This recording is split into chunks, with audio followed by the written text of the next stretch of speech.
사랑하는 주님, 오늘 이 시간 우리 사랑하는 심령들이 주님 전에 모여서 함께 찬양을 하며 하나님의 말씀을 배우며 우리의 심령이 주님께 더 나아가길 원합니다. 오직 주님만 바라보게 하여 주시옵소서. 교회 안에서조차도 주님께 나아가는데 여러 가지 어려운 요소들이 있을 때 사람 보지 아니하고 하나님 바라보며 하나님께서 기뻐하시는 성령님이 약속하신 믿음을 가지고 주님을 바라보게 하시며 특별히 교리의 공부를 통하여서 공부로 끝나는 것이 아니라 우리의 믿음을 강건케 하여 주시며 추수감사주일날에 저희가 이제 교리문답을 가지고 하나님의 말씀을 기뻐하며 서로 격려할 때 우리 사랑하는 교우들 한 영혼도 낙오됨 없이 주님께서 기뻐하시는 참여자가 될 수 있도록 인도하여 주시옵소서. 예수님의 이름으로 기도드리옵나이다. 오늘이 그 빼빼로 대회입니다. 이거든 장로님이 개인의 이름을 좀 지칭해서 좀 죄송하지만 한 20분 전에 저 사무실로 와가지고 빼빼로를 가지고 오셨어요. 정말 감동 그 자체입니다. 안 주신 분들 제가 뭐라 그러진 않습니다. 전 늘 얘기할 때는 안 주신 분들은 안중에도 없고 그래서 주신 분들만 생각하니까 제가 언급을 할 때 목사님 안 준 사람들 이제 드디어 이제 이렇게 생각하지 마시고 그냥 좋게 생각하시면 좋겠습니다. 이건 장로님이 그러면서 이거 집사람 근데 방금 전에 우리 집사람이 이메일을 보냈어요. 그래서 그 바로 전에 거 읽고 있었는데 거기도 빼빼로데이 자기만 맛있는 거 먹어서 뭐 미안해 이러면서 그런 얘기 하지 말라 그랬더니 그러면서 빼빼로데이라고 그랬는데 장로님이 가져오시니까 얼마나 재미있는지 몰라요. 젊게 사시길 바랍니다. 자, 옆 사람과 함께 빼빼로 받으셨습니까? 자, 우리 한번 인사하십시다.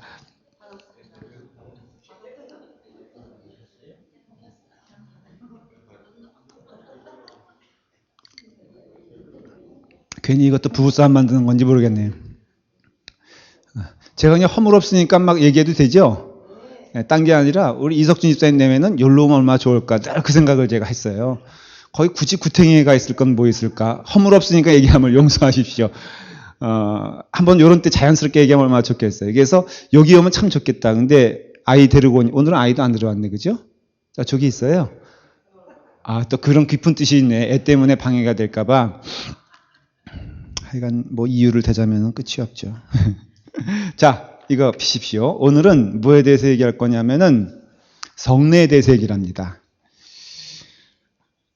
정말 그 한 가지 한 가지가 다 중요한 시간인데 오늘은 성례에 대해서 먼저 질문과 답에 대한 설명을 조금 하고 그 다음에 오늘은 어떤 뭐 세례가 뭐냐 아니면은 유아 세례가 이런 얘기는 하지 않고요.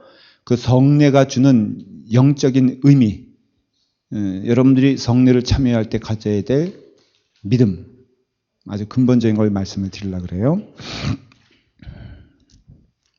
성례 122번 성례는 몇 가지가 있습니까? 라고 물어봤을 때 두 가지가 있습니다. 예, 두 가지는 뭡니까? 세례와 성찬입니다. 근데 이거 천주교인들에게 물어보면은 이렇게 대답하지 않습니다. 성례는 몇 가지가 있겠습니까? 몇입니까? 이렇게 물어보면은 7가지가 있습니다. 그렇게 말을 합니다. 제가 나중에 좀 설명을 드릴게요. 124번 누가 이 성례들을 정하셨습니까? 너무 쉬운 얘기죠?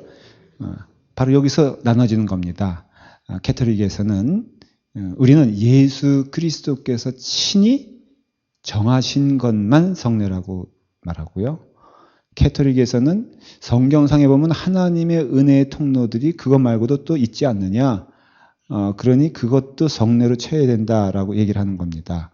그러니까 우리 개신교에서는 그렇게 따지면은 모든 게 다 통로가 된다는 거죠. 창세기부터 요한계시록까지 그런 식으로 나누다 보면은 뭐 굉장히 넓어지기 때문에 그것을 인정하지 않고 예수님께서 친히 기억하고 기념하여 주님 오시는 그날까지 끝까지 행하기를 원한다라는 건 몇 가지라고요? 2가지예요. 그게 바로 세례와 성례입니다. 성찬입니다. 성찬은 예수님 돌아가시기 전 목요일 밤에 친히 말씀하셨고 행하셨고, 또 세례는 땅 끝까지 이르러 내 증인들에게 세례를 성령의 이름으로 세례를 줘라 해서 그것을 이제 말합니다. 왜 그리스도께서 이 정례들을 정하셨습니까? 125번.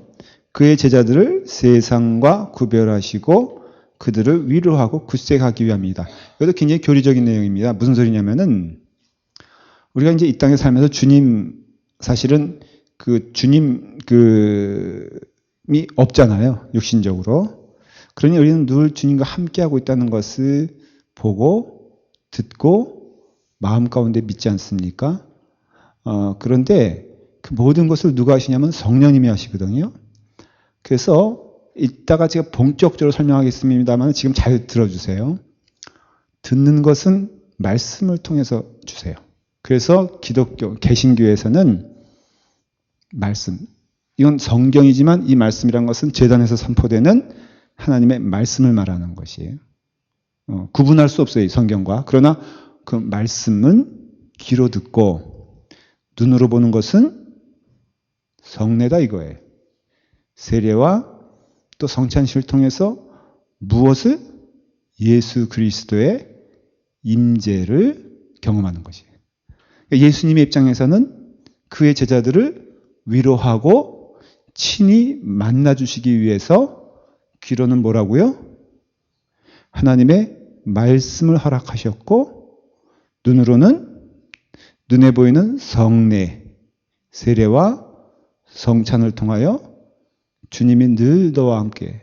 그래서 성찬식은 어떤 의미가 있어요? 목요일 날 밤 주님께서 제자들에게 나는 육신은 떠나지만 내가 너희와 함께 영원토록 함께하리라고 한 것을 성찬을 통하여서 약속해 주셨잖아요. 그리고 그것은 성령님께서 역사하시는 거거든요. 그것은 시대를 떠나서 그 후에 베드로라든가 야고보에게 나타난 그 은혜와 우리에게 지금 임하는 은혜는 동일한 것이라는 것이에요. 성령님을 통해서 그 성찬을 통하여서 주님께서 임재하시고 위로하시고 함께 하신다는 걸 보여주는 것이, 그걸 믿는 거예요. 그것이 바로 성찬이에요. 그런 뜻이에요, 이게. 126번. 세례에서는 어떤 상징이 사용됩니까? 물로 씻는 것이 사용된다 그랬죠. 이것을 그래서 성경에서는 뭐라고 비유하냐면은 출애굽할 때 애굽 땅에서 홍해를 건너지 않습니까? 그래서 홍해를 건너면서 이것은 세례라 그렇게 말을 했어요. 너희들의 이전의 애굽의 모습은 죽고 이제 새로운 하나님의 백성이 되어서 새 백성으로, 새 가치관으로, 새 영으로 살아가게 될 것이다. 그들이 홍해를 건넜음에도 죽지 아니하고 새로운 영이 됐다고 했잖아요. 바로 그렇게 해석하는 것이에요. 그래서 신약 성경은 구약 성경을 해석할 때 바로 이 물로 세례를 씻는, 그러니까 세례에서 상징되어지는 물은 뭐냐면은 우리의 죄 씻음이에요. 우리가 새롭게 된 존재를 말하는 것이에요. 그런 뜻으로 교리에 있어서 설명을 하는 겁니다, 지금. 자, 127번은 그것을 분명히 얘기해 주고 있어요. 이것은 무엇을 상징합니까? 물로 씻는 것은 뭐라고요? 우리가 그리스도의 피로 죄 씻음 받음을 상징합니다. 그런 뜻이에요. 그러니까 128번, 우리는 누구의 이름으로 세례를 받습니까? 아버지와 아들과 성령의 이름으로 받습니다. 129번, 누가 세례를 받을 것입니까? 믿는 이들과 그들. 그러니까 믿음에.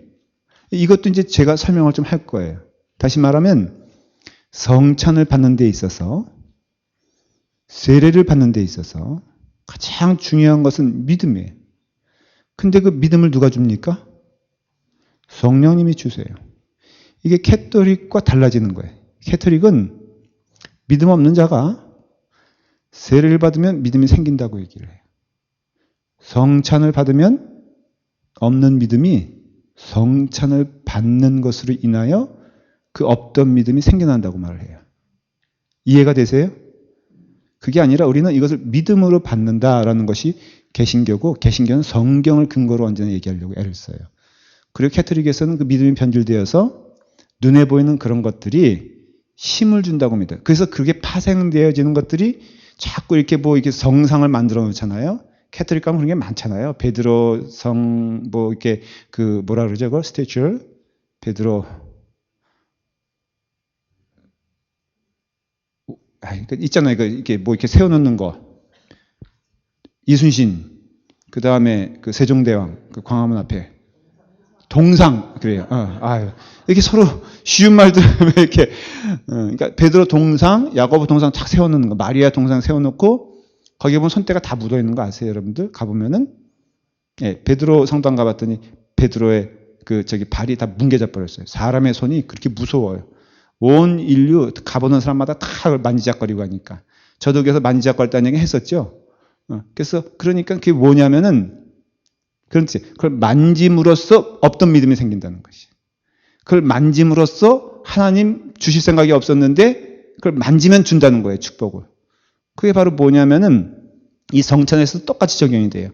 거기에 참여함으로써 그래서 보면 마피아가 살인하기 전에 여러분 가서 성찬 받는 거 아세요? 모르셨죠? 진짜 그래요. 그 마피아가 이탈리아잖아요. 그래서 그 사람들은 또 사람 죽이고 나서도 와서 뭘 받아요? 성찬을 받아요. 왜냐하면 그 성찬 자체가 주는 의미가 나의 행위와는 상관없이 그거 받으면은 거룩해진다고 믿기 때문에. 뭐 그런 것이에요. 근데 우리는 뭐라고요? 믿는 이들과 그들의 자녀가 세례를 받는 것이란 거죠. 그 다음에 갓난아이가 받는 거, 그 다음에 성찬에 주는 의미, 떡은 무엇입니까? 포도즙은 무엇입니까? 여러분 다 외우셨죠? 예, 할렐루야. 지난번에 그저께인가 신방을 갔는데요. 여러 젊은 엄마들 성역 공부 끝나고 수요일 날 이제 신방을 가니까 그분들 대화하는데, 예, 유진실 집사님이 그러더라고요. 막내가 은선이잖아요. 은선이가 하루 심각하게 엄마한테 그러더래요. 엄마, 중고등부는 문제가 아닌데 어른들이 좀 문제가 될 것 같아. 그러더라고요. 얘긴즉슨 뭐냐면 자기 언니하고 오빠들 하는 거 보니까 형편없다 이거예요. 그래서 제가 너무 궁금해서 전도사님, 이렇게 아동부 선생님한테 물어봤어요. 그랬더니 지금 100개까지는 완벽하게 외웠다는 거예요. 거의. 은선이가 몇 살인 줄 알죠? 근데 너무 심각한 얼굴로 이렇게 중고등부는 아니라 이거예요. 자기가 봐도 제낄 수 있다 이거지. 근데 어른들은 그래도 예수님 20년, 30년 믿지 않았느냐. 상식적으로 생각해서 그 정도 믿었으면은 어느 정도 그래도 뭔가 있을 텐데 자기가 제끼기엔 좀 무리가 아니냐 이러면서 지금 노심초사 칼을 갈고 있답니다. 아니, 그러니까 어른들을 굉장히 무섭게 보니까는 대단하게 보는 거예요, 지금. 그 어른들이 이 퀴즈 대회 때 자기가 중고등부는 아니고 중고등부 해보니까 저희 언니하고 붙어보니까는 이거는 무리라 이거예요. 그러니까는 언니하고 오빠들은 상관이 없고 괜찮고 어른들은 상대해보지 않았으니까 지금 어떻게 예비고사라도 좀 치러보려고 그래서 지금 아마 유진실 집사님한테 붙으려고 그럴 거예요. 걔가. 자, 이건 제가 전달해드린 그대로의 얘기를 전해드립니다. 즐거운 일이죠, 그렇죠? 그래서 아동부가 저도 두려워서 걔네들은 따로 그냥 시범 코스를 그냥 세우고 말까. 괜히 같이 붙여놓으면은 피차 피고 나올 것 같아서 지금 그 생각을.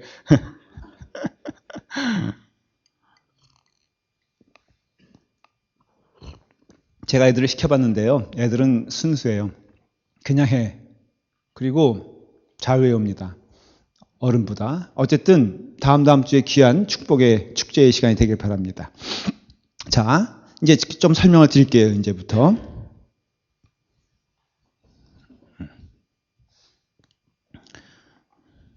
말한 대로 캐톨릭은 그 성례는 개신교는요 2가지만을 얘기해요. 말한 대로 세례와 두 번째 성찬을 얘기합니다. 성찬은 물과 그러니까 포도주와 떡, 빵, 이것은 사실은 떡에 가까운 게 이거는 무교병입니다. 이스라엘 사람들이 먹는 거는 이렇게 달군 그 프라이팬 비슷한 거에 널찍한 거에다가 이렇게 밀가루 해가지고선 이제 먹죠. 그렇기 때문에 무교에 가깝고 유교도 있습니다. 그러니까 이런 빵을 꼭 먹어요. 이스라엘 사람들은 그거를 가지고 이제 성찬을 베푸신 거죠. 근데 이건 개신교고요.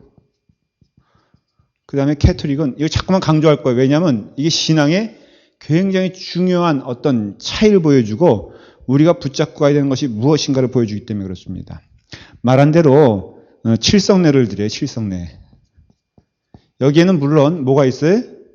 세례와 그 다음에 성찬이 있고요. 그 다음에 여러 가지 있어요. 예를 들어서 교직자들을 그 서품할 때, 그러니까 그 안수를 줄 때 하는 것도 일종의 하나의 성례로 얘기를 합니다. 우리는 그렇게 얘기하지 않거든요. 그냥 안수식이다 얘기하고 거기에 영적인 깊은 뜻을 두진 않아요. 물론 목사가 되는 귀한 뜻이고 안수하지만은 그렇지만은 그거 어떤 그 견신례라고 하고요. 그 다음에 그 고해성사 있지 않습니까? 신부에게 죄를 고백하는 행위. 이것도 성례예요. 그 성례란 뜻은 뭘 이해하냐면요. 하나님이 직접 개입하셔서 그것 하는 그 행위에 대단히 영적 능력이 있어서 거기에 참여하는 사람은 그 심령의 믿음과 상관없이 그거 함으로써 하나님의 놀라우신 은혜와 축복의 영역 안에 들어간다는 거. 어렵게 말하면 이렇고 쉽게 말하면은 고해성사를 하잖아요. 그러면 고해성사가 주는 자체의 죄의 어떤 용서가 있습니까? 없습니까? 그렇게 생각하면 고해성사를 이해 못하는 거예요. 고해성사는 고백하고 신부가 죄를 사하여 줌으로써 그 자체가 영적인 효력이 있는 거예요. 그러니까 성례라고 이해할 때 그 성례는 뭐냐면은 그 자체에 뭐가 있다? 파워가 있다라고 믿는 것이에요. 그렇기 때문에 여기서 말하는 견신례라든가 아니면은 고해성사라든가 아니면은 혼인을 혼배성사라고 그러거든요. 이 혼배성사도 그 자체에 결혼하는 그 자체에 영적인 능력이 있다라고 믿는 것이에요. 그래서 하나님의 이름으로 예수님의 이름으로 그건 물론 사용하죠. 캐톨릭에서도 예수님의 이름으로 선포되는 그 결혼식 자체가 귀한 하나님의 축복의 그 시기라는 것이에요. 이것이 우리가 생각하는 우리가 믿음으로 거기에 참여하게 되었을 때 하나님의 귀한 은혜겠다라는 정도를 넘어서 그 자체가 하나의 축복의 통로가 되는 것이에요. 그러니까 신부가 하는 그 하나, 그 다음에 거기서 드려지는 모든 혼배성사, 그리고 그렇기 때문에 그 결혼식, 캐톨릭 결혼식에 들어가 보신 분들 알겠지만은 일어섰다 앉았다가 다 누가 같이 하죠? 하객들도 같이 하고요. 정말 저도 한번 갔다가 힘들었어요. 한 30번은 일어났었다 하는데 목사인 저도 허리가 끊어질 것 같더라고요. 그리고 막판에는 더 화가 난 거는 캐톨릭 신자만 나오라 그래요. 그래가지고 여기서 성찬을 줘요. 거기에 개신교인들은 들어가면 안 돼. 못 들어가게. 왜냐하면은 그거는 교황을 믿는 캐톨릭 신자만 거기서 받을 수 있고 왜 그런 엄격한 구분을 하냐면은 거기서 주는 그 떡 하나 자체가 그 예수님 피라는 거예요.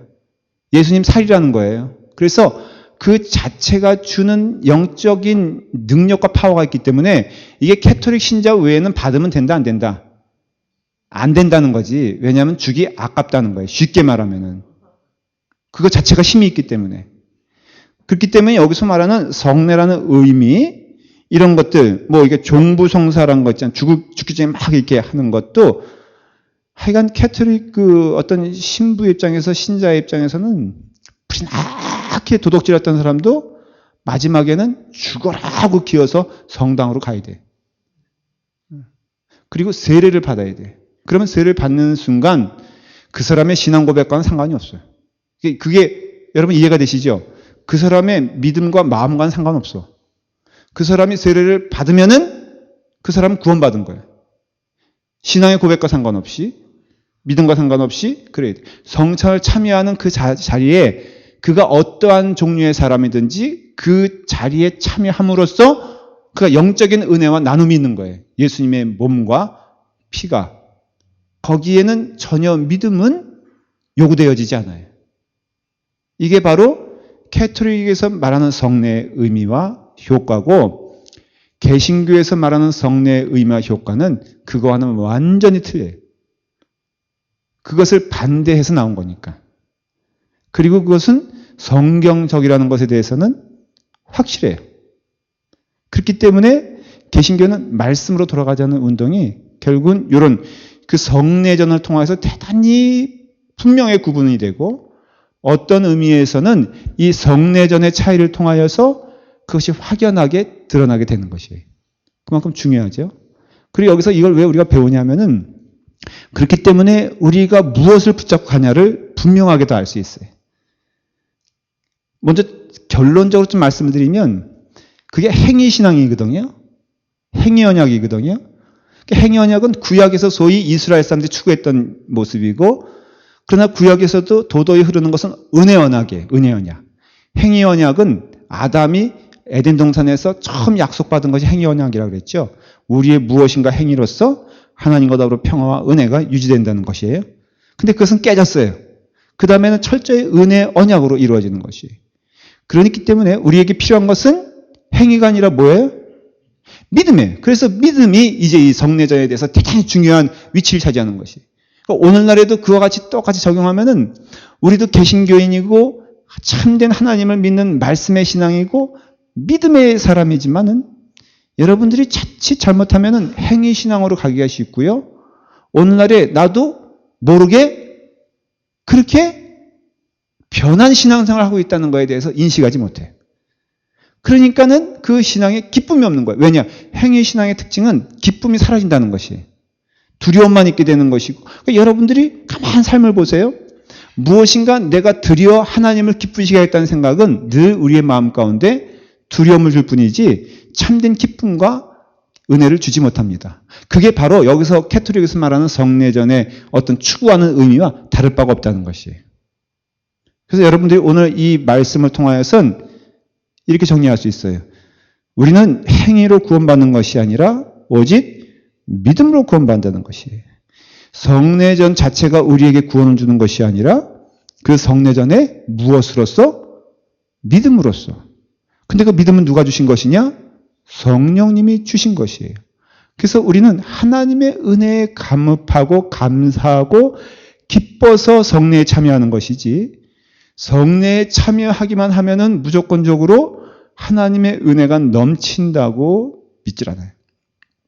이러한 믿음의 개념 위에 모든 것들이 더해지는 것이기 때문에 제가 설명을 드릴 때 아, 그렇구나. 그래서 이렇게 믿는 거구나. 우리가 붙잡고 나가야 될 것이 이런 것이구나 라는 것을 여러분들이 이제 아시게 될 거예요. 자, 그렇게 해서 이제 그 캐톨릭에서는 그렇게 해서 7가지 성례를 그래서 7성례라 그래요. 그것을 그런 것들이 동일하게 하나님이 주시는 은혜의 통로라고 믿어요. 아까 말한 대로 혼인 성사 그런 거, 그 다음에 어떤 고해 성사, 그 다음에 서품 성사, 이것은 목사의 그러니까 신부의 그 서품을 받는 것, 그 다음에 종부 성사, 마지막에 죽을 때 받는 이런 것들이 다 동일하게 그것을 드림으로써 영적 효과를 얻고 믿음에 관계없이 그 사람의 삶에 관계없이 그러니까는 아무리 악한 삶을 살았더라도 그냥 마지막에 딱 성찬 주고 세례 주면은 세례 안 받은 사람은 세례 받은 사람은 성찬 주면은 그 사람은 그걸로써 천국 간다라고 가르치는 게 캐톨릭의 가르침이에요.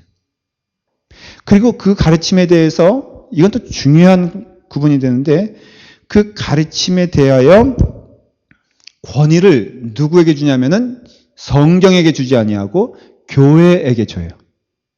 왜 이렇게 이것이 성경에도 없는데 이런 것을 왜 만들었냐? 그러면은 성경의 권위보다 더 앞선 것을 뭘로 인정하냐면은 교회의 권위로 인정을 해요. 그래서 교회 하면은 우리는 생각하면 뭐 이런 건물 이런 게 아니라 교회 하면은 꼭 말해주는 단어가 있어요. 교황이에요. 그래서 교황이 교회고 그 교회인 교황이 하나님의 말씀인 성경보다 어때요? 더 위에 있다라고 생각하는 것이에요.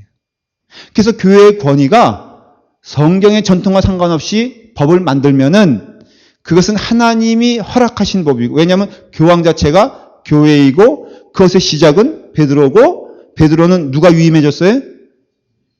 예수님이 위임해줬다고 믿는 것이에요. 그러니까 그 예수님의 권위가 누구의 권위가 되는 거예요? 교황의 권위가 되는 것이고, 결국은 그 외에 다른 사람들이 성경을 썼다면은 그것은 교회의 권위 아래서, 그래서 이렇게 주장하죠. 성경을 만든 이가 누구냐라고 물어본다면 그들은 교회라고 말을 해요. 왜냐하면 교회에서 회의를 해서 이 66권을 정한 건 사실이거든요. 얌니아 회의 때 구약의 전통이 정해졌고요. 99년도에. 그 다음에 300년대 콘스탄티대 시대 때 신약의 성경이 정해졌거든요. 그러니까 그렇게 따지면은 이 성경 자체도 교회에서 만든 거기 때문에 만든 이가 더 위에 있는 게 아니냐. 그러니까는 교황인 교회가 더 위에 있다라고 믿는 것이. 그래서 지금도 교회가 그 권위를 만들면은 그건 성경의 전통과 관계없이 개신교에서 왜 성경에 위배된 것을 만드느냐 그러면은 그거는 교황에게 이미 하나님이 그 권세와 권한을 줬기 때문에 그것은 문제가 되지 않는다는 것이. 그러므로서 평신도들은 성경에 대해서 알 필요도 없다는 것이고, 교회 그러니까는 그 성전 안에서 캐톨릭의 어떤 그런 성전 안에서 위에 교회 성경의 위치는 그렇게 우리가 생각하는 만큼 절대적이지 아닌 것을 알 수가 있어요. 오늘날 하도 개신교에서 성경을 가르치니까는 신부님들의 설교 시간도 좀 늘어나서 10분으로 됐다 그래요. 옛날엔 2분인가 3분이었는데, 그리고 평신도들에게 성경을 읽게 하면은 종교개혁 전에는요, 그 자체가 사탄의 짓이라고 여겼어요. 그래서 성경을 가르치는 행위, 성경을 말하는 행위, 평신도들이 성경을 읽는 행위는 이거는 이단적인 것이라고 해가지고 화형에 처했어요. 실질적으로. 왜 그런 부단한 노력을 했냐면은 이것이 성경이 갖는 그 진리 자체가 두려운 것이에요. 교황의 권위, 교회의 권위가 무너지는 것에 대하여, 그러니까 내가 복음이죠. 쉽게 말하면은 내가 복음이 무너지는 것에 대해서 두려움을 느꼈어요. 그래서 우리도 똑같이 지금 이 시간에 교회된다 하는 것은 뭘 말하냐면은 성경의 권위를 회복하는 걸 말해요. 왜냐하면 거기서 나온 거니까. 그 캐톨릭의 전통에서 프로테스탄과 뭐예요? 싸웠다는 뜻이거든요. 대체 뭐에 대해서 싸웠느냐? 그러니까 맨날 프로테스탄 맨날 싸우냐 이게 아니라 싸운 게 뭐냐면 캐톨릭의 전통에 대하여 싸운 것인데, 그게 크게는 행위 신앙을 말하고요. 그래서 그 마틴 루터가 그 베드로 성당의 계단을 기어 올라가다가 이건 아니다라고 하면서 오직 의인은 믿음으로 말미암아 살리라라고 했잖아요. 로마서 1장에 나오는 그 말씀의 근거는 뭐냐면 바로 이런 어떤 종합적이며 복합적인 요인이 있다는 것이. 그렇게 따지면요, 바로 이렇게 정리할 수 있어요. 제가 좀 정리해 드릴게요. 여러분 조금 이해가 되셨습니까? 무슨 얘기하고 있는지? 왜 우리가 자꾸만 믿음을 강조하고 이것에 대한 목숨 걸고 지켜야 되는 이유를? 개신교에서는요, 은혜의 통로를 두 가지로 봐요. 말씀과 성례입니다. 잘 들으세요. 개신교에서는 은혜의 통로를 뭘로 본다? 말씀. 말씀 아까 뭐라고 그랬어요? 제단에서 선포되는 말씀, 크게는 성경 말씀이지만 그것이 해석되어지는 성경에 근거한 하나님의 말씀, 설교, 쉽게 말하면은 그게 바로 은혜의 통로라고 믿고요. 이것은 귀로 듣는 거예요.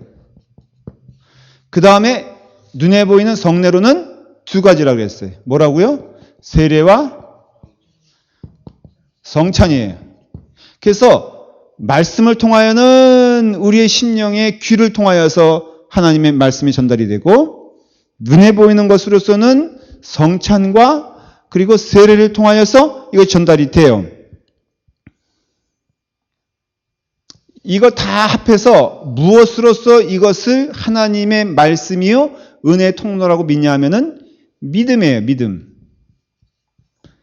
그래서 오직 의인은 믿음으로 말미암아 살리라 하는 것은 이 믿음이라는 전제를 통하여 이것을 은혜로 받아들이게 되었을 때 이게 은혜가 되는 것이에요. 그러면 이 믿음은 누가 줍니까? 네? 성령님이 주세요. 그래요. 그래서 성령님이 우리에게 은혜를 주신다고 했을 때는 그것은 우리에게 무엇을 형성시키는 효과를 가져오게 되냐면은 믿음을 형성시켜요. 그러면 믿음 가진 우리들이 무엇을 통해서 지속적으로 그 믿음의 은혜 가운데 하나님을 하나님이라고 예수 그리스도를 나의 구세주라고 고백할 수가 있느냐? 말씀과 성례를 통하여 지속적인 믿음의 작용을 통해서 주는 그리스도시요 살아계신 하나님의 아들이십니다 라는 고백을 우리가 할 수 있는 것이 이해가 되시죠?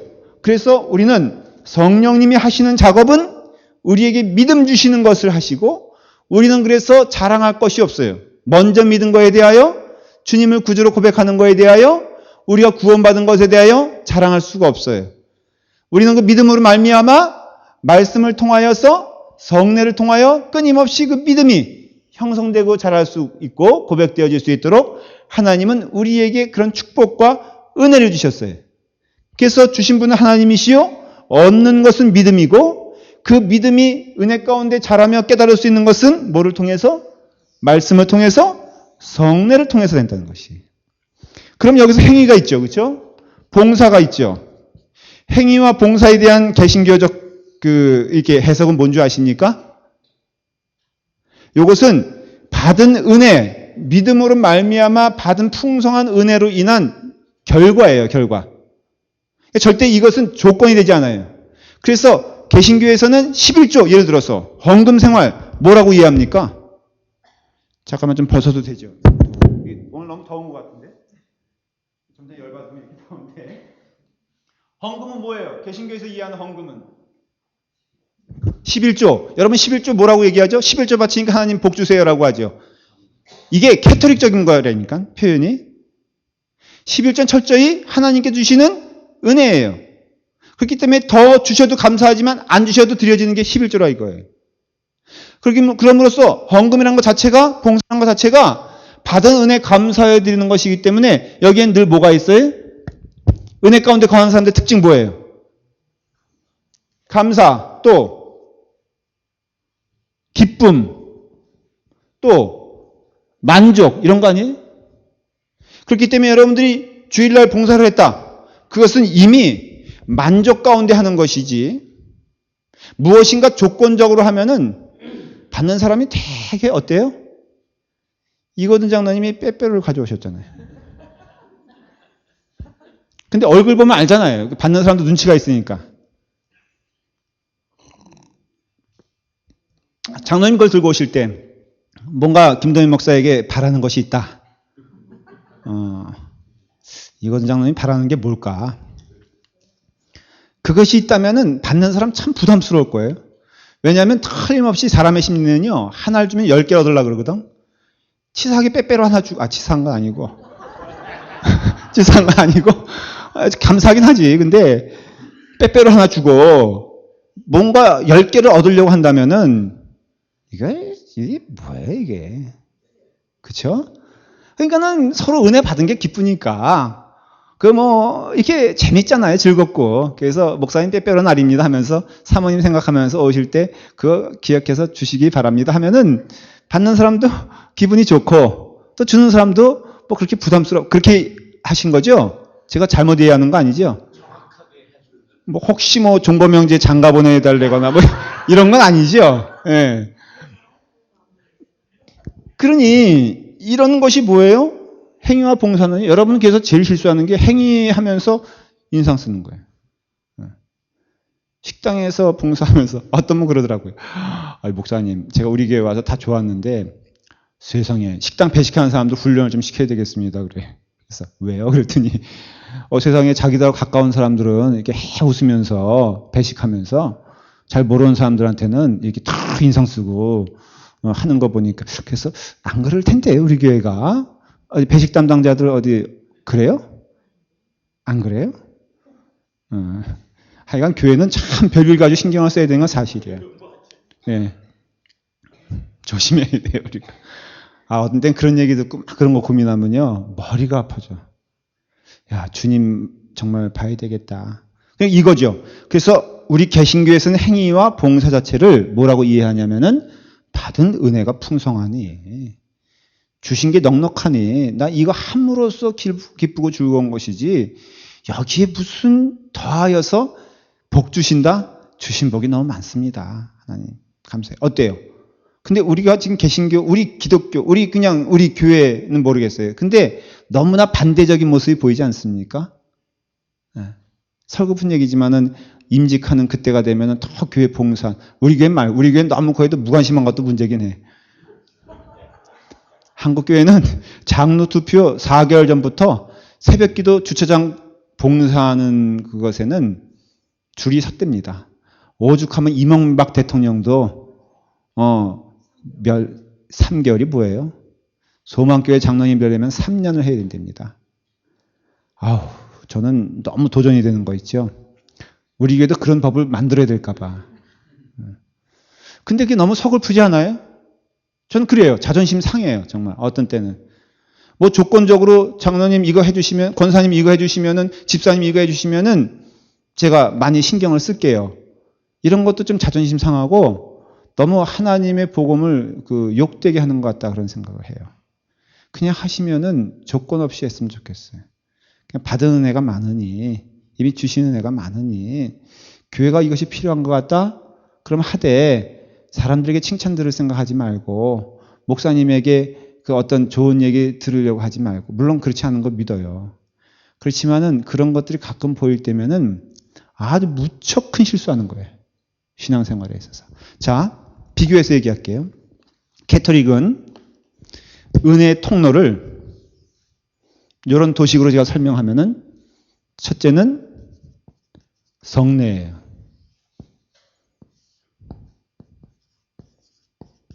그 다음에 행위예요. 이거에 대비해서 이거라 이거야. 이 성례 자체도 우리가 생각하는 믿음 위에 기반된 성례가 아니라 이것의 전체 파운데이션은 뭐냐면은 여기 믿음으로 대처할 수 있는 게 교회예요. 교회의 권위라 그래요. 말한 대로 교황을 얘기하는 거예요. 그래서 성령님은 누구에게 권세를 줬다고 믿어요? 교황에게 줬다고 믿어요.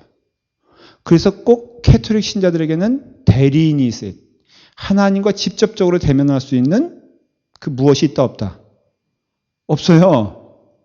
누구에게 있다고 생각하냐면 첫째는 교황이고 교황의 위임을 받은 그 다음 누가 나오는 거예요? 신부들, 지체 교회들에게 그 권세가 있다고 믿어요.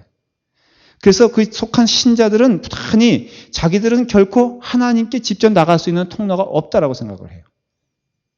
이제 이해가 되시죠? 그러니 부단히 중간에 누구를 껴야 돼요?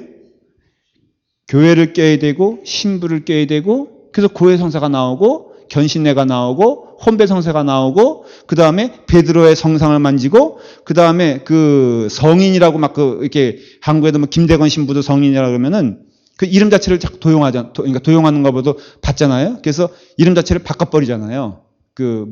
뭐라고 하죠? 그러니까는 프란시스코 뭐 아니면 이렇게 그러니까 이름을 바꾸는 이유가 그 성자들의 힘을 빌어서 자신들은 천국 간다고 믿어요.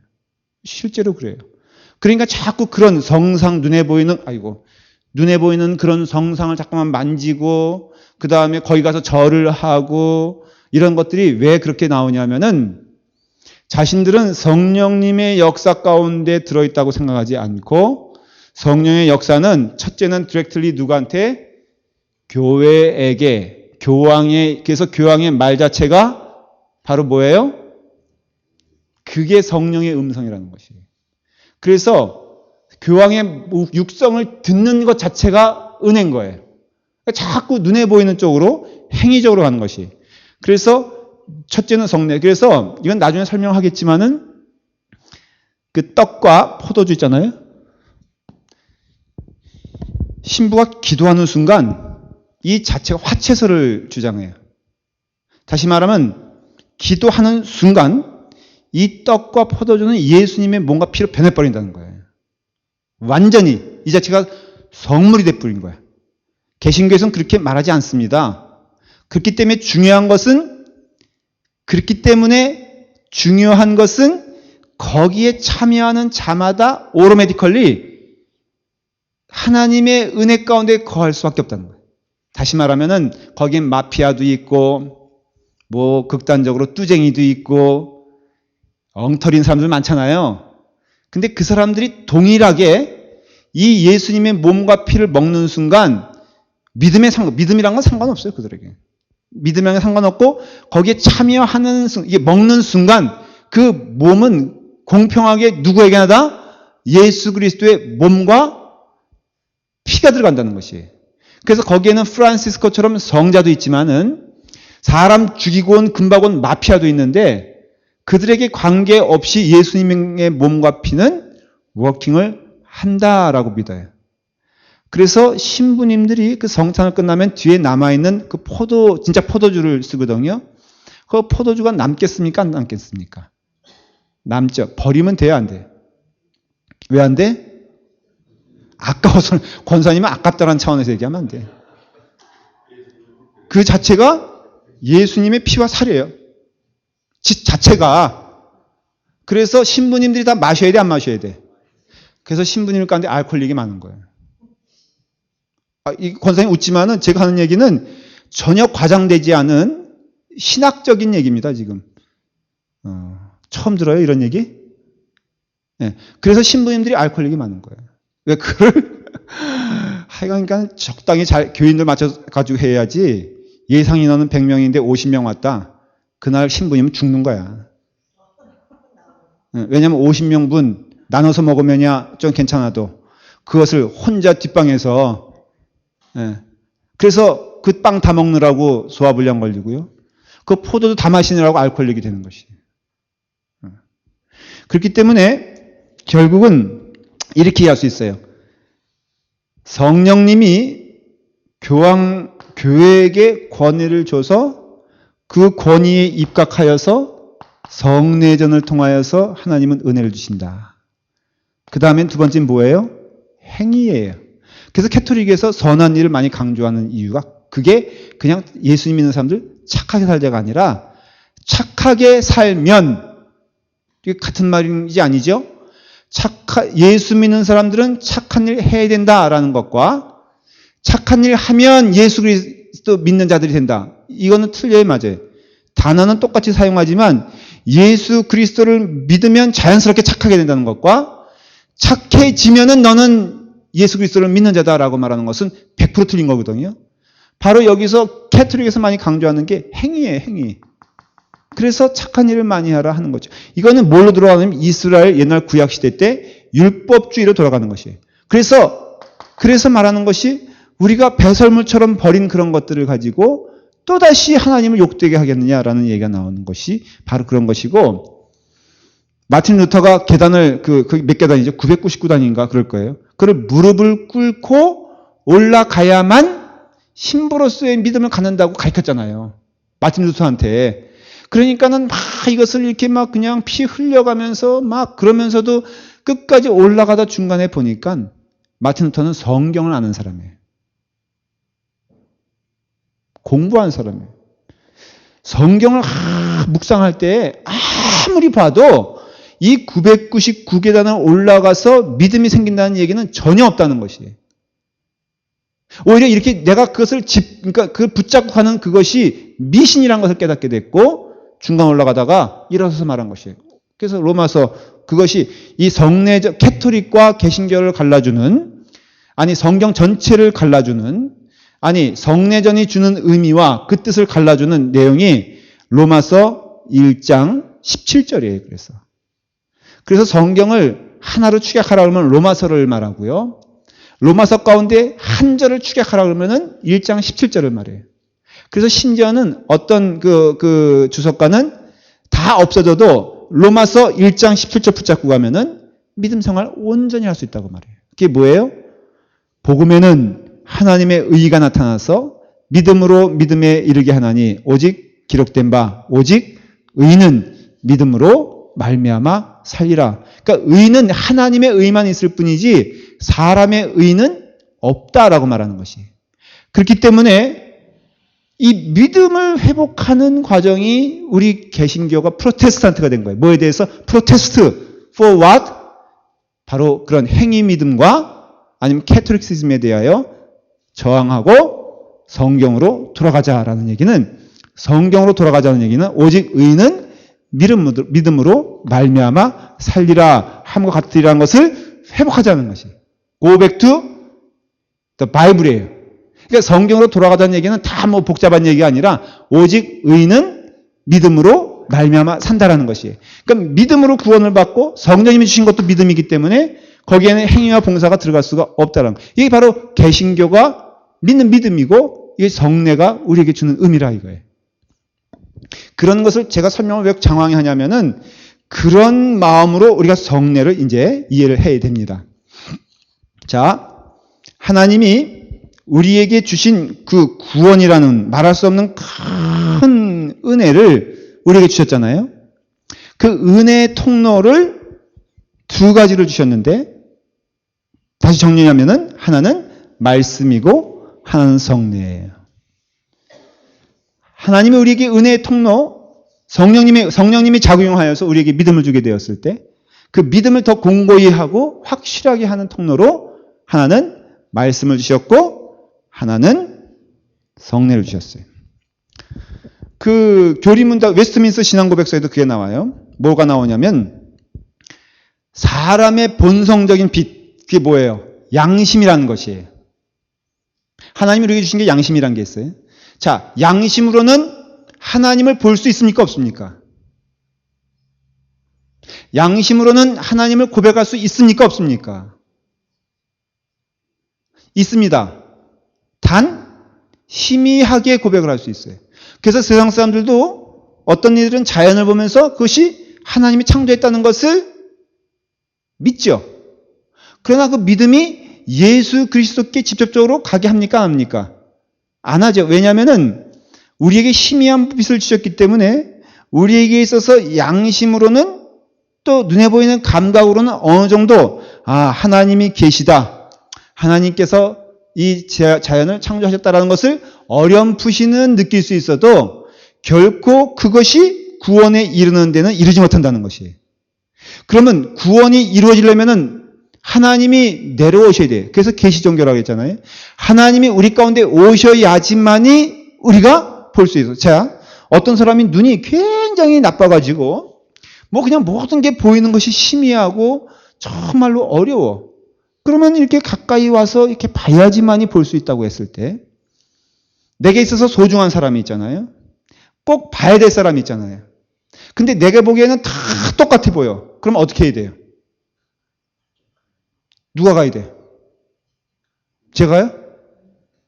나는 다 제 눈에 보이기에는요. 여기 진성 형제나 이명숙 권사님이나 이고든 장로님이나 다 똑같이 보여. 그냥 다 남자같이 보이면은 이명숙 권사님이 그러니까 다 똑같이 보여. 다 희미해. 뭔가 이렇게 어리어리해. 근데 이 가운데에는 오늘 빼빼로를 준 이고든 장로님이 내겐 가장 소중하지 않겠어요? 뭔가 그래도 감사하다고 말하려고 그러는데 이명숙 권사님한테 가가지고 빼빼로 주셔서 감사합니다. 이렇게 말하면은 제가 이상한 사람이 되잖아. 그럼 어떻게 해야 돼? 이고든 장로, 우리가 아니지. 이고든 장로님이 오셔야지 바짝 제 얼굴에 들이밀어야지 그분이 이고든 장로님인 걸 제가 볼 수 있잖아요. 마찬가지로 우리에게 주신 양심으로는 하나님께 나아갈 수 없어요. 그렇기 때문에 하나님이 내게 오셔야 돼요. 하나님이 은혜를 주셔야 돼요. 그래서 오직 의인은 믿음으로 말미암아 어떤 믿음? 은혜로 구원시켜 주신 믿음. 하나님이 우리를 구원시켜 주신 믿음. 오직 하나님만이 나의 구원자 된다는 믿음으로써 갈 수 있는 그 은혜를 먼저 누가 주신 것이냐? 하나님이 주셨는데 그 하나님이 주신 그 통로가 뭐냐 하면은 말씀과 성례라 하는 것이에요. 그래서 여러분들 이것은요. 개신교와 캐톨릭과 또 갈라진 거 얘기할게요. 이것은 이렇게 내려주는 거예요. 이렇게. 예. 이것은 주시는 은혜의 통로예요. 근데 이것은 거꾸로 그게 아니에요. 뭐예요? 올라가는 길이에요. 그러니까 우리가 부단히 하나님을 만나야 되겠다라고 했을 때 여기서 말하는 것은 성례에 참여해야지만이 된다는 거예요. 그리고 행위를 해야지만이 된다는 거예요. 근데 개신교는 그게 아니에요. 같은 성례라도 이것은 주신 은혜에 대한 감사예요. 감사. 그래서 개신교가 주는 성례는 감사의 의미고 캐톨릭이 주는 성례의 의미는 조건의 의미예요. 그래서 우리는 여기서 이 성례를 통해서 어떤 구원받지 못한 사람이 구원을 받는다라고 인정하지 않아요. 이 성례 자체는 믿음으로 그것에 참여하게 되었을 때 그 풍성함과 감사함이 넘치는 것이. 그래서 조금 앞서가면서 얘기할게요. 개신교에서 말하는 성례는 믿음 없이는 소용이 없어요. 이게 구원의 전제가 되지 않아요. 그런데 캐토릭에서 말하는 성례는 이게 전제가 돼버려.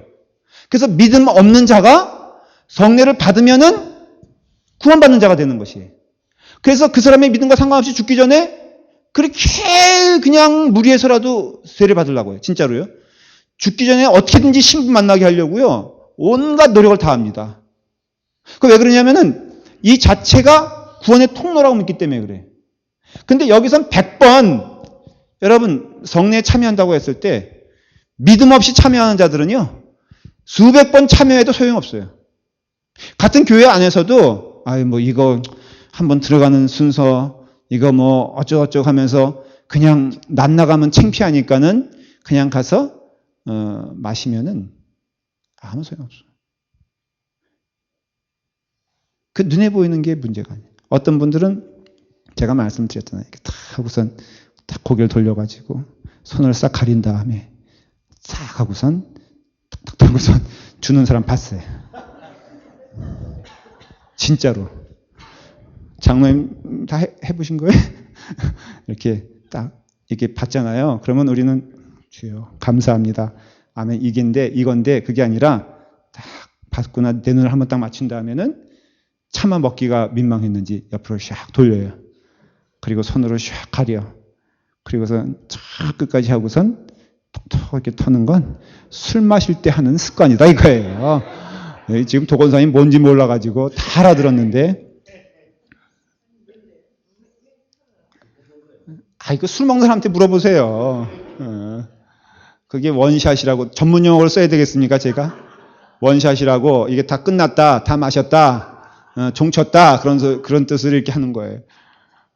또 그렇다고 또 실습하기 위해서 또 어디 가서 또 그거 하지 마세요. 뭘 또 해봐요. 그러나 그 사람에게 참된 믿음이 있다면은 그렇게 해도 그게 은혜가 된다라는 것이에요. 그래서 캐토릭은 늘 조건적이에요. 그런 점에서. 그래서 그런가 기쁨이 상대적으로 없어요. 개신교도 문제는 뭐냐면은 이러한 것을 다 훼손하여서 이것을 행위 믿음으로 자꾸 바꿔가니까 문제가 되는 거예요, 지금. 제가 하나 약속드리고 싶은 게 있어요. 우리 교회가 만일에 이제 큰 일이 있어가지고 어떤 여러분 교회를 건축하면은 떠날 거야? 그거나 좀 물어보십시다, 제가. 하도 힘들어서 요즘은 좀 물어봐야 되겠어. 교회 건축한다 그러면 떠날 거야? 안 떠날 거예요? 왜 떠나요? 떠나는 사람 많어. 교인이 3분의 1이 준다니까? 여러 가지가 있겠죠. 여러분, 그래서 헌금 많이 하면은 천국에 가면 높은 자리에 있을까, 낮은 자리에 있을까? 헌금을 조금 하면은 높은 자리에 있을까, 낮은 자리에 있을까? 라는 질문하는 것 자체가 그게 모욕적이라고 하나님 앞에.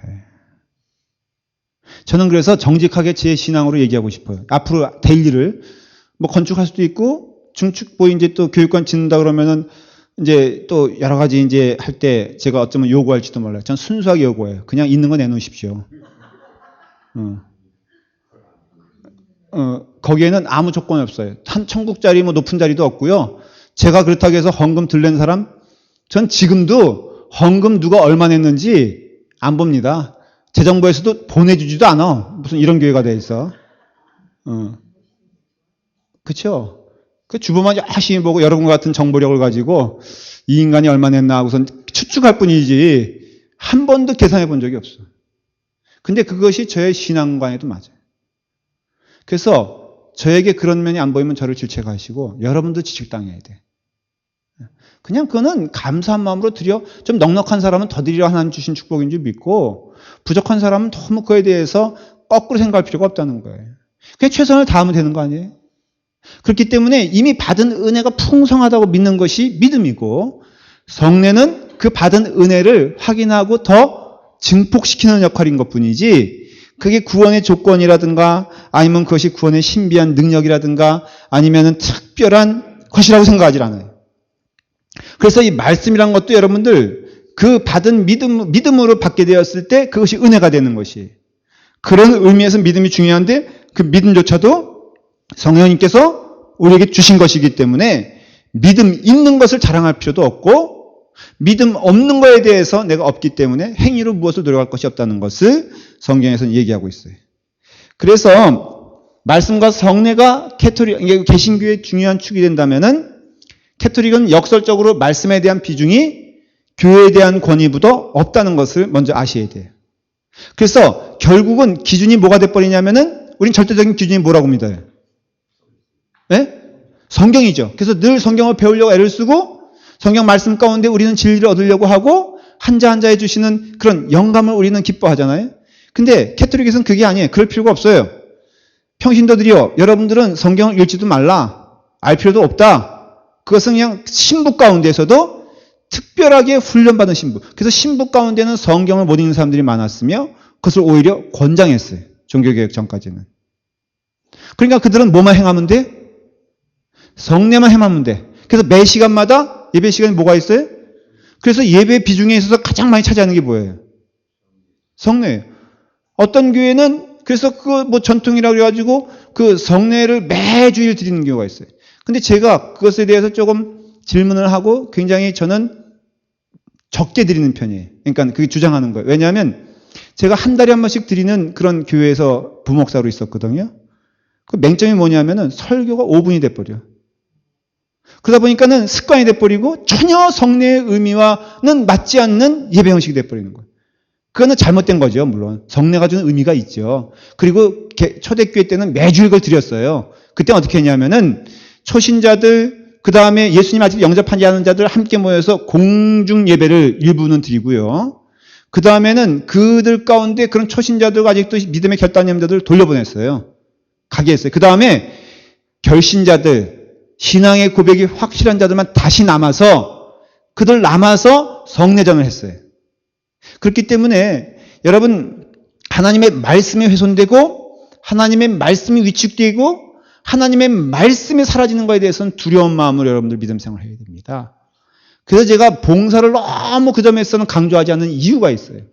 어떤 교회에 너무 프로그램이 많아지지 않길 원하는 게 있어요. 그 이유는 하나님의 말씀에 대한 여러분들의 관심도와 여러분들의 땀 흘림이 없으면 반드시 여러분들은 이쪽으로 가기가 쉽다는 거예요. 남는 게 없으니까. 그러니까 결국은 이런 행위 같은 거, 이런 것이 마치 은혜를 주는 것처럼 생각해가지고 교회 안에서 막 번잡하고 여러 가지가 돌아가면은 기쁘고 즐거운 것처럼 생각되는데 하나님 말씀이 없으면요. 그 마음 가운데 절대로 그 믿음이 존속되지가 않는다니까요. 일주일에 성경 한 장도 안 읽고 이런 믿음이 이런 은혜가 형성되기를 원한다면은 그건 도둑놈 심보라 이거예요. 그래서 여러분들이 조심해야 돼요.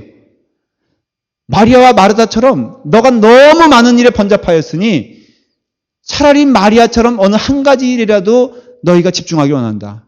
그게 뭐냐 이거예요.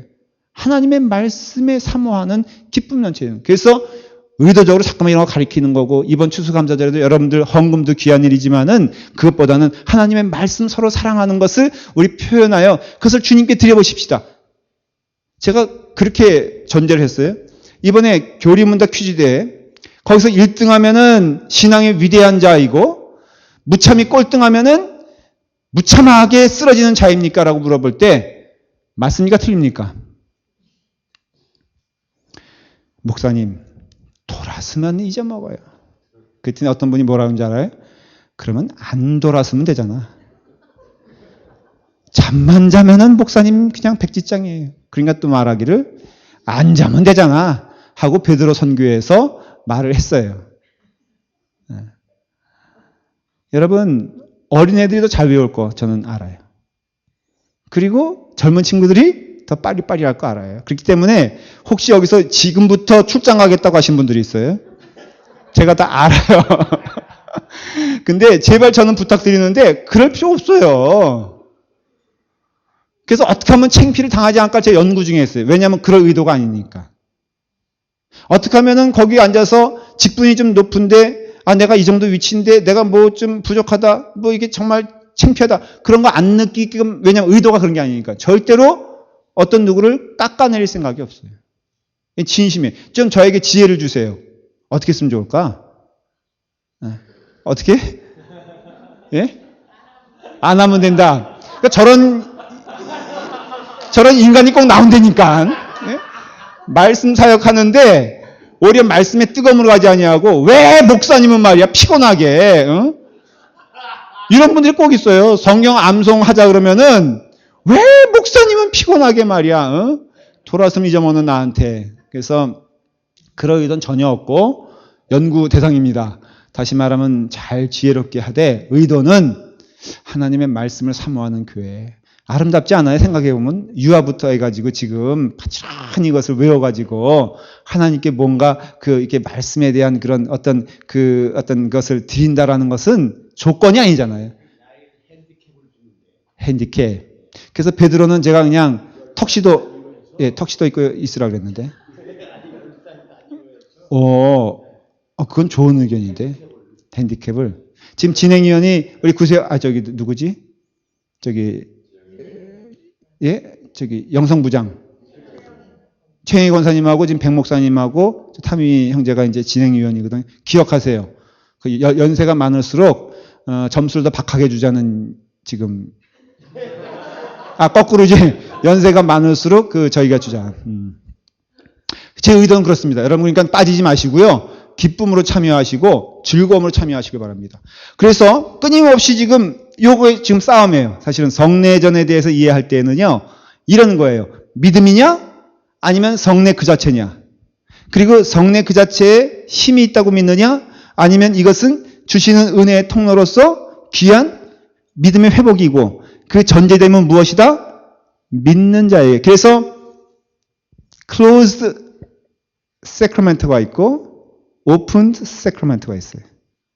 다시 말하면은 closed는 뭐냐면은 세례 받은 자, 믿음이 있는 자, 소위 말해서 신앙의 고백이 있는 자만 성례에 참여할 수 있다라고 규정하는 게 그동안의 한국의 장로교와 그 다음에 보통 교단의 모습이었어요. 그 주장이에요. 왜냐면은 믿음 없이는 그 뜻은 의미가 없다라는 뜻이에요. 근데 오픈 세크라멘트 우리가 하는 거예요. 연합감리교회가 하고, 지금 오히려 한국에서도 이제는 거의 또 오픈으로 바뀌었어요. 그거에 대한 어떤 눈에 보이는 이렇게 세례받은 자라는 규제는 하지 않아요. 그러나 똑같은 내용은 뭐예요? 믿음으로 그것을 받기 원하는 자는 그가 세례를 받았든 안 받았든 믿음으로 받으시면 이것은 하나님의 은혜의 통로가 됩니다. 라고 믿는 것이 개신교고, 캐톨릭이 말하는 성례는 믿음 없어도 성례에 참여하여 그것을 먹는 순간 예수님의 몸과 피가 동일하게 그 안에 역사한다는 것이. 근데 이것은 영적 논리로도 실제적 논리로도 맞지 않는 게, 그러면 동일하게 그 사람에게 그 예수님의 몸과 피가 되면요, 퀄리티가 똑같아져야 될 거 아니에요. 생각해 보세요. 여기 마피아, 마약쟁이가 있고, 그 다음에 여기는 아주 선한 일을 많이 한 테레사 수녀 같은 사람이 있다고 하십시다. 그럼 거기에 동일하게 성찬에 참여로서 예수 그리스도의 몸과 피가 되면 그 사람은 예수 그리스도가 되는 거 아니에요. 그러면 이 사람 자체도 예수 그리스도가 되어야 되고, 이 사람 자체도 예수 그리스도가 되어야 되죠. 그렇죠? 그러한 일은 일어나지 않는다는 것이에요. 그래서 오직 믿음으로만 그것을 받게 되었을 때 은혜가 되고, 믿음 없이 그것을 받자 그건 소용없다는 것이에요. 그리고 그런 것 가운데 중요한 포인트는, 여기서는 화채설을 중요하잖아요. 화채설이 뭐예요? 그 물질 자체가 축복해주고 기도해줌으로써 마치 그걸 뭘 주장하냐면은, 물이 예수님이 가나의 혼인잔치에서 기도하셨을 때 물이 뭘로 변했어요? 포도주로 변한 것처럼 예수님이 그 당시에 그 포도주를 놓고 목요일날 마지막 밤에 기도했을 때는 그 포도주가 뭘로 변했다? 피로 변했다는 것이에요. 이해가 되세요? 물이 포도주가 된 것처럼 포도주로 피로 변하고, 캐톨릭 신부가 그 자리에서 기도할 때 그것은 포도주가 뭘로 변한다고 믿는 거예요? 피로 변한다고 믿는 것이에요. 심지어는 성분을 분석해 보면은 그거는 포도주가 아니라 피일 것이다 라고 주장을 해요. 극단적으로 말하면은. 그러니 그것을 받아 마시는 자마다, 먹는 자마다 예수님 같이 된다라고 믿는 것이 이거예요. 그리고 그 절대적인 과정에는 행위가 있고, 여기는 그게 아니라 그 성례 자체도 믿음으로 받지 않으면 소용이 없다. 말씀도 믿음으로 받지 않으면. 그래서 눈에 띄는 또 다른 행위가, 이제 그 비교해 제가 설명을 드릴게요. 캐톨릭은 그 오맨이라고 여러분 영화 보셨어요? 그 엑소시스트 영화, 그 뭐죠, 그거? 귀신 나오는 영화, 마귀 영화. 그런데 보면은 그 캐톨릭 신부들이 하는 그 행위가 뭐냐면은 십자가를 이렇게 싹 들이밀면은 마귀가 이러면서 그러잖아요. 제가 한번 예를 들어서 제가 설명을 드렸죠. 제가 귀신 들린 집 가가지고 호되게 당한 그 얘기. 목사의 신분증을 가지고 내가 나 목사다 하고서 했더니요. 아주 망신당하고 왔어. 예, 그 십자가, 본당 십자가 붙잡고선 팬티만 입고선 막 밤 새벽 2시에 그런 거. 제가, 누구냐! 그랬더니, 그럼 제가 전도사고 그때는데, 영적 권위가 있잖아요. 그럼 내가 누구냐! 그러면은 도망가야지. 넌 누구냐! 그러면서 저기서 쫓아오는 거, 절로. 그래서 제가 저 뒷문에 있다가 불나게 도망갔죠? 그랬더니 그 친구가 2층에서 뛰어내리더라고. 넌 누구냐? 그러니까 군대래, 자기가. 전 군대 귀신 그때 있는 거 처음 알았어. 여러분, 이런 경험 한 번도 안 해보셨죠? 해봤더니까, 전도사다! 이게 소용없어. 그때 뭐 급한 마음에 성경 들고서, 성경이다! 그러면은, 너 누구냐? 그러고 쫓아오는 게, 그러니까. 그래서 캐톨릭에서는 그걸 많이 얘기하잖아요. 십자가에 들고, 한번 쫓거나. 그 다음에, 진짜로 그 성례 물을 뿌리면은, 영화에서 나오는 게 다 그게 캐톨릭에서 행하는 주술신앙입니다. 그게 그냥 영화가 아니라 캐톨릭에서 진짜로 그렇게 하고 있어요. 그래서 그 성찬에 그 성례 물을 있잖아요.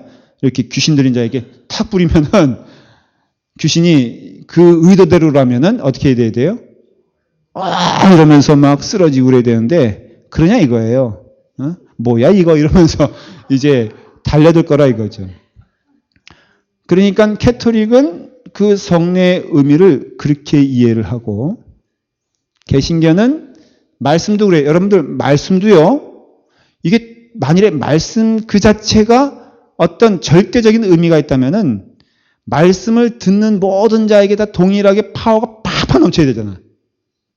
논리적으로 그렇잖아요. 이 말씀 자체가 신적 권위가 있다면 그런 캐톨릭적으로 말하는 어떤 성례와 행위처럼 같은 동급으로 이해를 한다면은 제가 말씀하는데 조는 자들이 어디 있어? 다리 꼬고 말씀 들으면 큰일 나는 거지. 근데 현실은 어떠냐 이거예요. 기껏 말씀을 전해놨는데 딴 생각하고 딴 얘기하고 사는 사람들이 꽤 된다 이거예요. 그럼 나는 낙심하지. 이게 뭐냐. 내가 부족해서 이래서. 그런데 그 다음 주 가보면 또 어떤 사람 와가지고 목사님 너무너무 은혜 받았다는 사람이 한두 사람 있다 이거예요. 오직 의는 믿음으로 말미암아 살리라 하는 것이. 그래서 그것은 뭐냐면 믿음으로 받아들이게 되었을 때, 그래서 성경은 믿음을 강조하는 것이에요. 그 믿음은 행위 믿음이 아니라 하나님의 은혜 가운데 거한다는 믿음. 그것도 누가 주셨느냐? 성령님이 주셨는데 이거 여러분들 놓치면 죽는다 이거예요. 근데 초신자 시절에는 이것을 붙잡고 가다가 중신자 시절에는 반드시 도전이 오는데 이게 뭐예요? 이거 아닌가 봐 이렇게 되는 거예요. 여러분 초신자에서 중신자로 가는데 말씀 놓치고 성례에 대한 의미, 믿음에 대한 의미 놓치면은 반드시 행위신앙으로 돌아가게 돼 있어요. 그래서 의외로 예수님 20년, 30년 믿은 사람들이요. 이거 붙잡고 가려는 사람들이 굉장히 많습니다. 전통 붙잡고 가고 그 다음에 직분 붙잡고 가고 이게 무의미하다는 게 아니에요. 이것은 주는 권위와 그 은혜가 있어요. 여러분 장로님들 잘 들으세요. 장로님들은 그것이 권세가 아니라 주는 축복인 줄 믿으셔야 돼요. 그만큼 연배가 됐으니까 하나님이 주신 거 아니겠어요? 그럼 그만큼 더 은혜가 있어야지. 은선이가 하는 것처럼 말이에요. 어른들은 참 제끼기가 어려울 것 같아. 왜? 그랬더니 적어도 예수님 30년 믿었잖아. 이런 기대치에 대하여 낙심시키면 안 되지. 그렇죠? 그러니까는 적어도 직분됐으면 20년 믿은 거, 30년 믿은 거면 그만큼 은혜가 풍성하기 때문에 주시는 은혜가 충만한 거지. 그게 조건은 아니고 그것 때문에 자동적으로 은혜가 되는 것이 아니라는 것이.